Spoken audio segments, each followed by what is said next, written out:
Hey guys, this is Professor Janacek, and I want to talk to you about optimization. This is a great use of calculus and finding extrema. First, let's go over a few general guidelines for these problems. They will come in the form of word problems. Woohoo! So we'll begin by reading the problem, of course, and we'll identify what our main function is along with identifying the constraining equations. Then we actually put all of those together to rewrite our function in terms of just one variable, and then we'll take that function and determine the extrema. Right, let's take a look at an example. Example 1, we are asked to build a rectangular pen with 3 parallel partitions using 500 feet of fencing. We want to know what the dimensions will be to maximize the total area of the pen. Now, I've already drawn, here's our rectangular pen here, and you'll notice we have 3 parallel partitions. Now you'll notice that I don't necessarily need to separate this into equal sections. I just need 3 parallel partitions. I've identified the length as the longer side and the width as the vertical shorter side according to my drawing. So let's see, what are we working with? Well, it looks like we are wanting to maximize the area.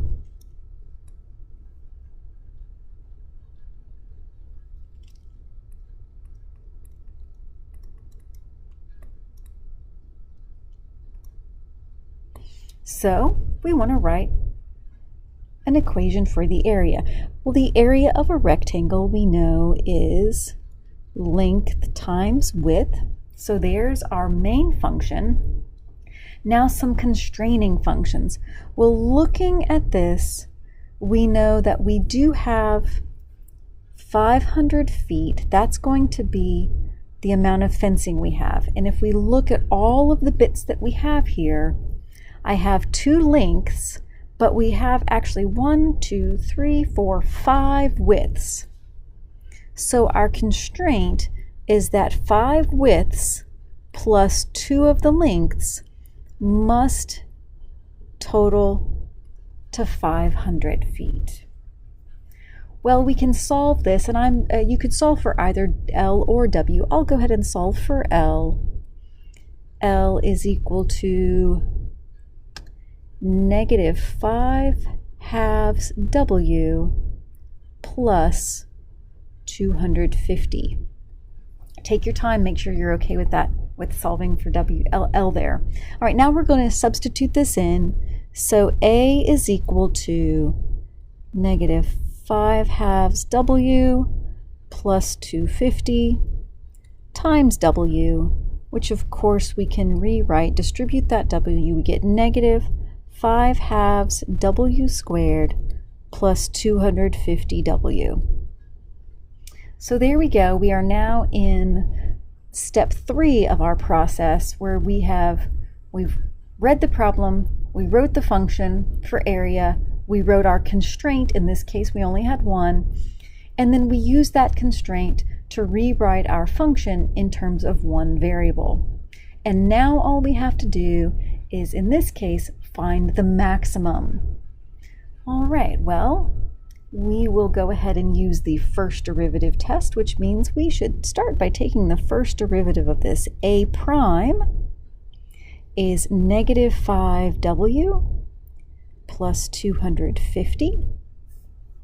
And of course, we want to know when A prime is equal to 0 and when A prime is undefined.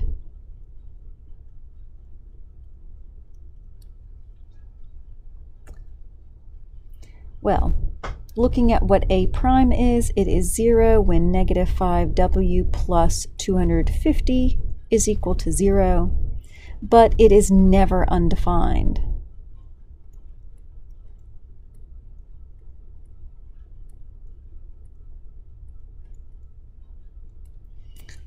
All right, so if we solve this, let's see, that would give us W is equal to, looks like that would be 50.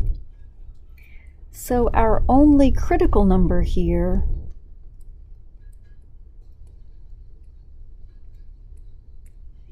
is W equal to 50. All right, using the first derivative test,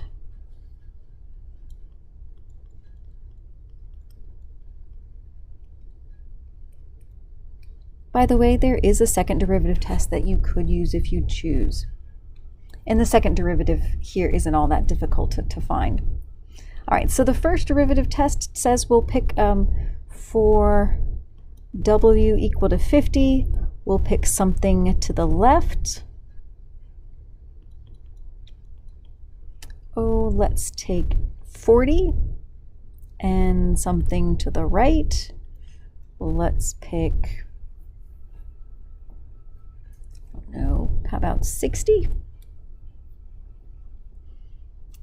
And then we'll evaluate our first derivative. So I'm calling it A prime of L, which is A prime of 40.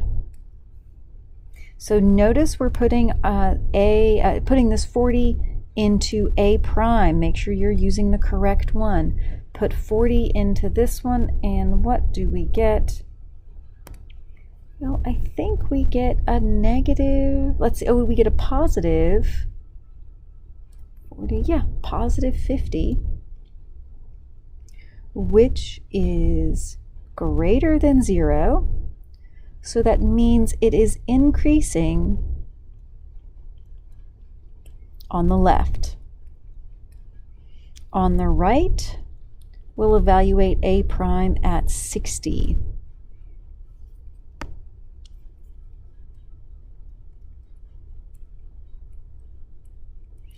And A prime of 60, let's see, again, make sure you're evaluating A prime, not A.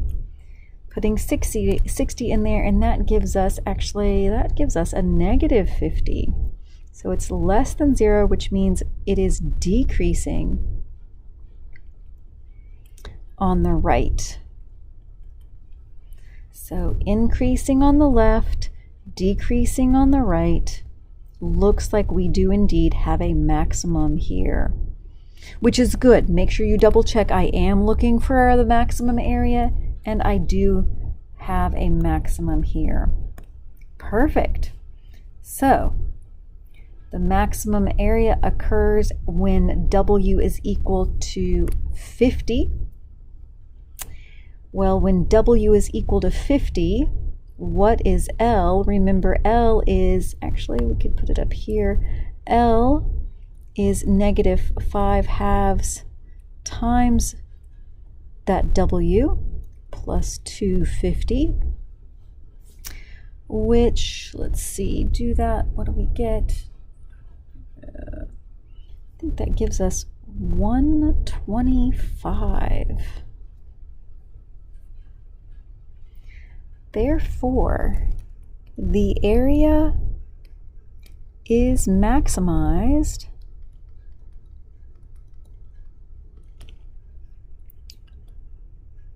with a width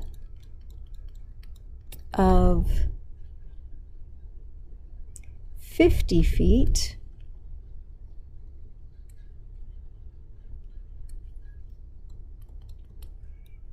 and a length of 125 feet. Now, sometimes you are asked to actually compute that maximum value. So in this case, the maximum area is simply, of course, length times width, 50 times 125, which is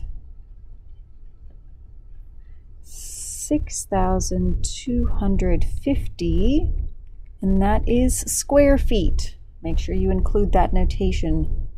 It's not just feet anymore. All right, there we go. That's example number 1. Now on to example number 2. A manufacturer needs to make a cylindrical can that will hold 48 liters of liquid. Determine the dimensions of the can that will minimize the amount of material used in its construction.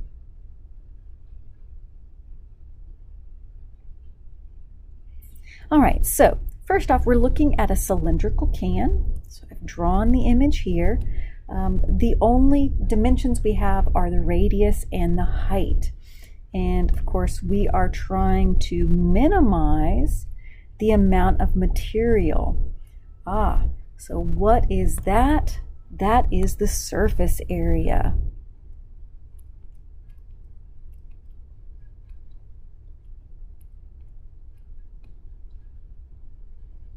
So we have to figure out how to determine the surface area.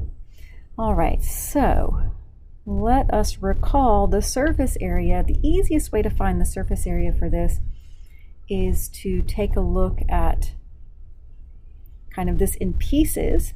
Of course, we have the circle, which is the top and the bottom, and the area of that, pi r squared, but there are 2 of them, so we have 2 pi r squared plus the area of the side. Now the area of the side, if we were to unroll that, like say cut it along an edge and unroll it, we have the height along the side, and that would actually be the circumference.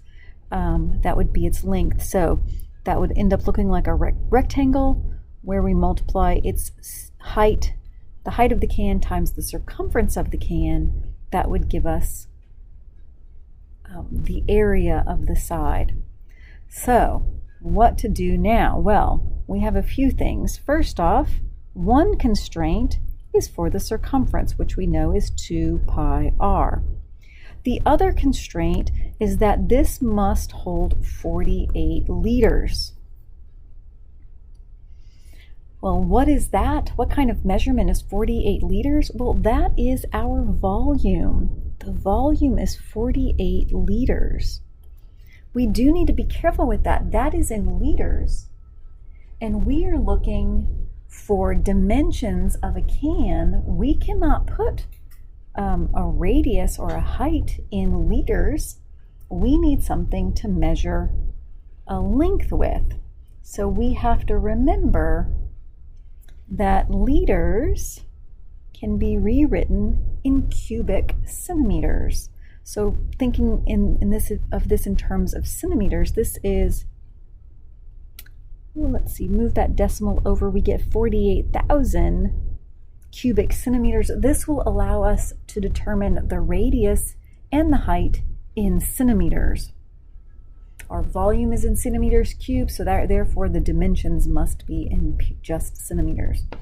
Okay, so now putting all of this together, we also know that our volume can be written as pi r squared h. So we have 48,000 is equal to pi r squared h. So h is 48,000 divided by pi r squared. All right, so evaluating our original function, remember I'm trying to get it down to one variable. I can get rid of the c by using our circumference formula and also replace the h, and that will get us down to a function in just terms of r. So s is equal to 2 pi r squared, that's fine, r is my variable, plus 48,000 over pi r squared times 2 pi r. Definitely want to simplify this a bit. 2 pi r squared is equal to, what would that be, 96,000 over r. That be a plus. Which, by the way, we could write as 2 pi r squared plus 96,000 r to the negative 1. Let me scooch this over a bit.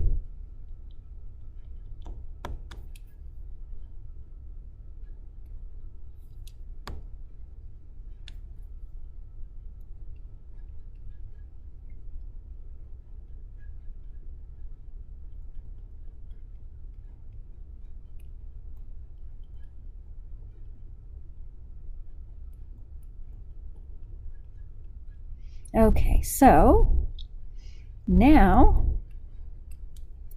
we need to find our extrema. We'll start with the first derivative. Again, I'm taking the derivative on this here. Oops. And I rewrote it with r to the negative 1 so that I could use the power rule. So we end up with s prime is 4 pi r minus 96,000 r to the negative 2, which we can rewrite as 4 pi r minus 96,000 over r squared. This will allow me to determine my critical numbers a little easier. We want to know when s prime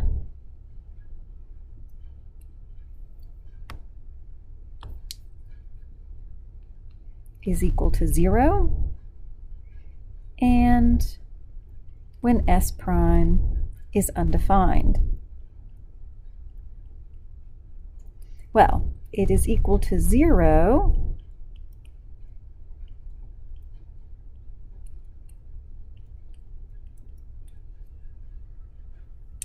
when, oh gosh, how do we solve this? I think it'd be best if we start by clearing the fraction, multiply everything by that common denominator. That gives us 4 pi r cubed minus 96,000 is equal to 0. Isolate the r, we get r cubed is, oh, what is that? That ends up being, what, 24,000 divided by pi. I think in order to take the cube root, let's go ahead and approximate this using 3 as an approximation for pi. That's approximately 8,000. Now, at this point, we're not allowed to use calculators, so using these approximations is fine. But realize in some situations, you could get a decimal value for this. All right, so that tells us that r is approximately, let's see, the square root of 8,000, I'm sorry, the cube root of 8,000, that's not too bad. That gives us 20.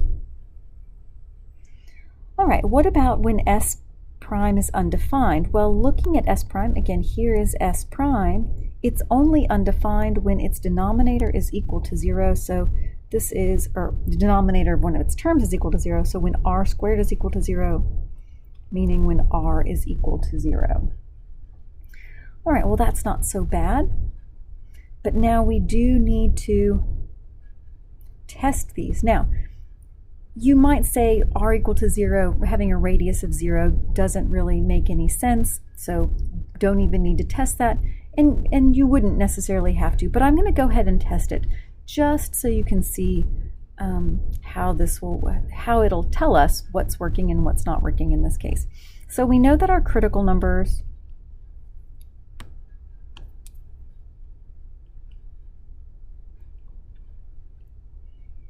are r is equal to 20 and r is equal to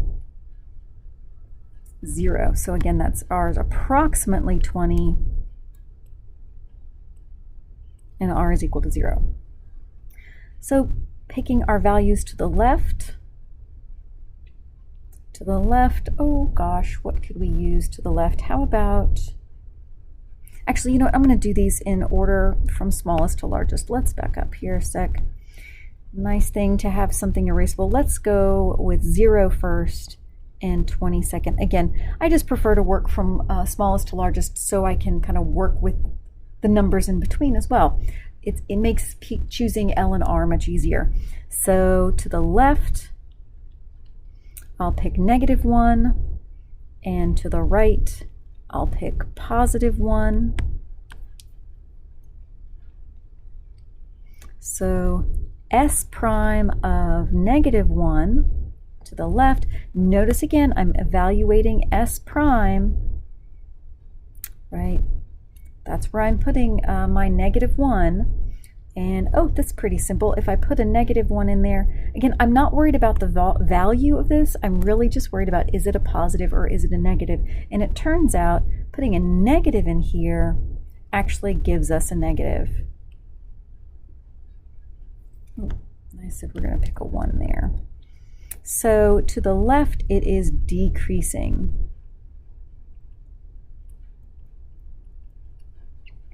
To the right, we've chosen +1, so S prime of +1.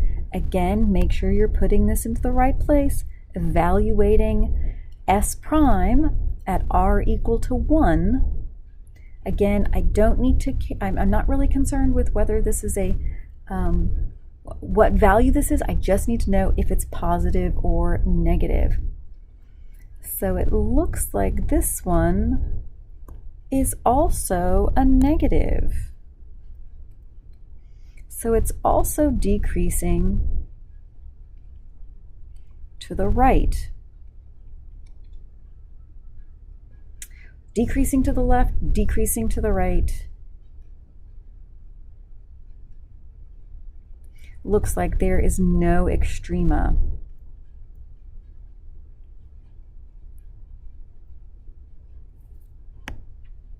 But again, we kind of already knew that, because with a radius of 0, you're not going to have much going on there at all. All right, now let's check out the critical number of 20. Something to the left, oh, well, let's go ahead and use the one that we'd used before. And something to the right, something bigger. Now, I do know that I'm going to have to square this, so I want something I can easily square without too much trouble. So I'm going to jump up to 30 for this. So S prime of 1, we already calculated that. That is definitely less than 0, so it is decreasing to the right. I'm sorry, this is to the left. And S prime of 30, again, make sure you're putting this into S prime, right? Yes, we have to square 30, divide that into 96,000. That shouldn't be too bad. Again, you can use 3 as an approximation of pi, as we did here, right? Here's where we used pi was approximately 3. So doing that, looks like we end up with, looks like we actually get a positive value, which means it's increasing to the right, decreasing to the left, increasing to the right. Looks like we have a minimum there. Don't forget, you want to make sure I've come up with a minimum, and I am trying to find a minimum. So make sure we don't have the wrong direction here. Okay, the last thing we'll need to do is to figure out what the H value is when R is 20. So we've got R is approximately 20. H would then be approximately 48,000 divided by 3 times 20 squared, which gives us,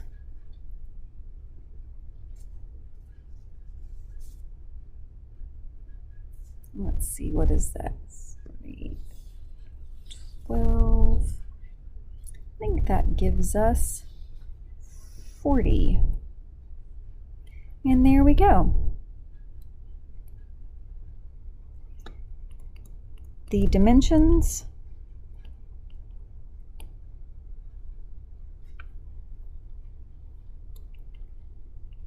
that minimize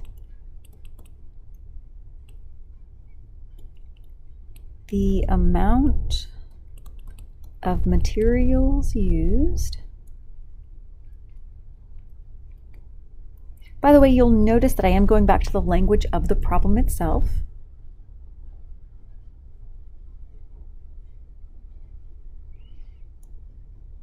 Are a radius